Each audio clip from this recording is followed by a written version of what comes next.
In my hands, I'm holding what might be the smallest audio interface I've ever seen. This is the Fender Link I.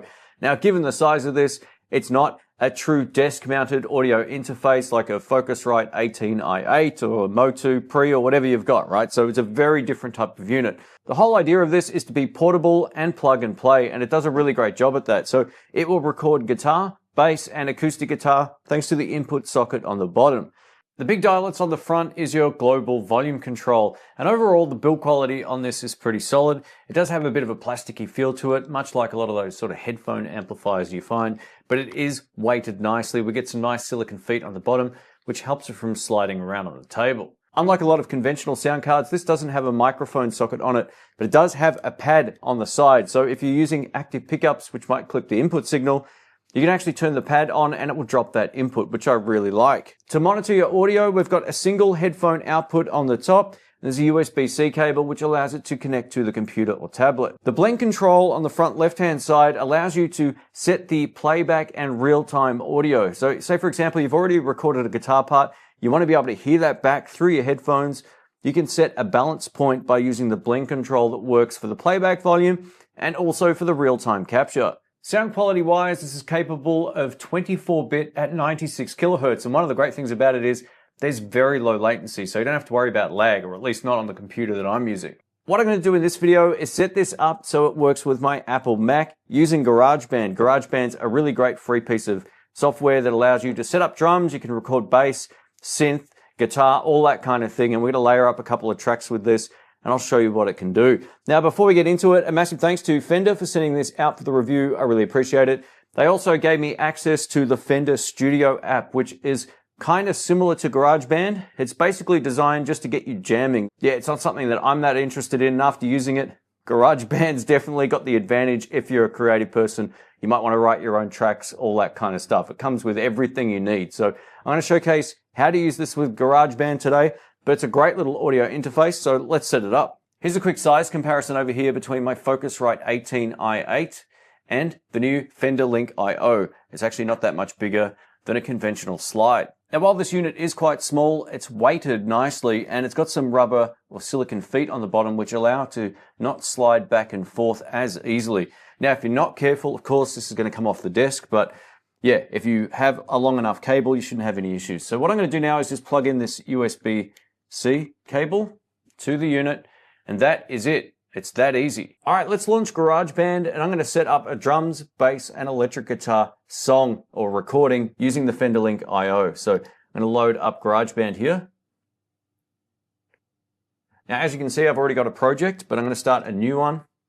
And what I'm going to do is select on Empty Project, and then I'm going to choose Drummer Rock over here. And it says already I want to hear sound from the Scarlett 18i8. And I'll show you how to change that if you're just using the Fender sound card.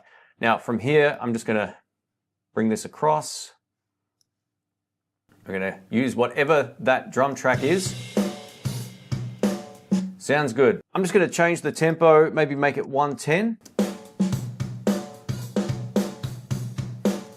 All right, you're just hearing this right now on my shirt, the microphone. So what I'm going to do now is go into the GarageBand tab at the top, go down to Settings. And for the output device, you want to change it to the Fender Link I if you're only using the Fender Link I. Now on the Mac here, I can choose a whole bunch of different things. I can use two separate audio interfaces at the same time. And that's what I'm going to do because I prefer to work with speakers. But just know if you buy this, you're stuck with headphones only. But being that it's portable and convenient, it's actually fine. And then you can see that the Fender Link I is selected as our input device. Now, let's grab a guitar. To make sure that you can hear everything, what you want to do is hit this little input monitoring button. So we have audio, but it's basically a line input sound, which doesn't sound great. So what we want to do is go into the plugins option over here. And then we want to add the amp designer, which is pretty wild.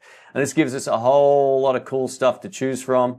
You can see all these different amps here. There's Tweed, there's Ballad Clean, which is the same amp. You go down here, we've got a Vox style amplifier.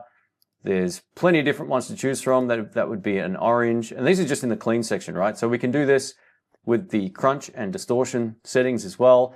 We can change the mic and we can change the cab and all those kind of things. So what I'm going to do now is just layer up a track using this in conjunction with GarageBand, but I'm going to go get my bass first. So let's do it. Let's layer up a little bit of bass guitar to begin with. We'll go to the bass amp designer. We're going to stick with this one. This is the flip top amp and the flip top 1x15.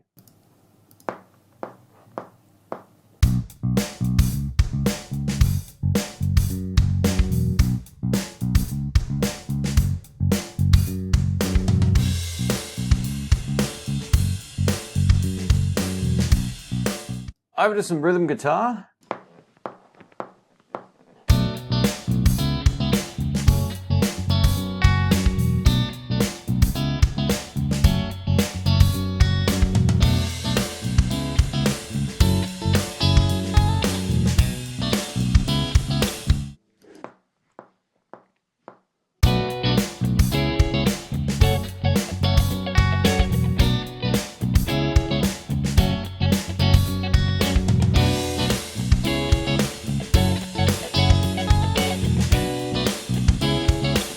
What you're about to hear now is the produced track. I've just selected a guitar sound that I really like for the lead part. Let's get into it.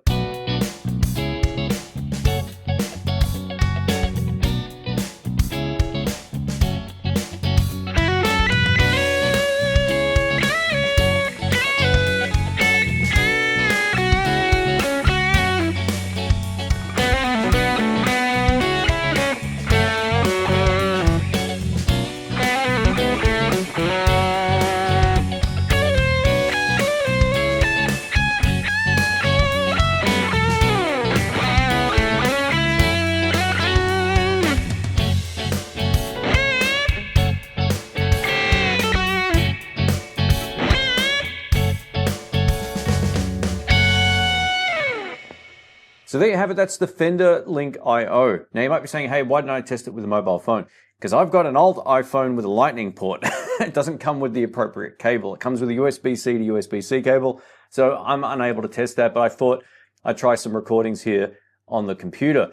The powerful thing about recording this way with like virtual amplifiers and all that kind of stuff is I can go back through and change it in the mix later. If I need more gain, I can add it after I've recorded it. I don't need to go back and record the same guitar part again with a different amp. I can just simply change the amp type. So it's really powerful for doing this kind of stuff. The entire process that you've seen me do here with GarageBand is kind of how I work on the YouTube channel. So yeah, this is my process for putting together stuff. And if you're looking to get some ideas on a computer nice and simply, this makes a whole lot of sense.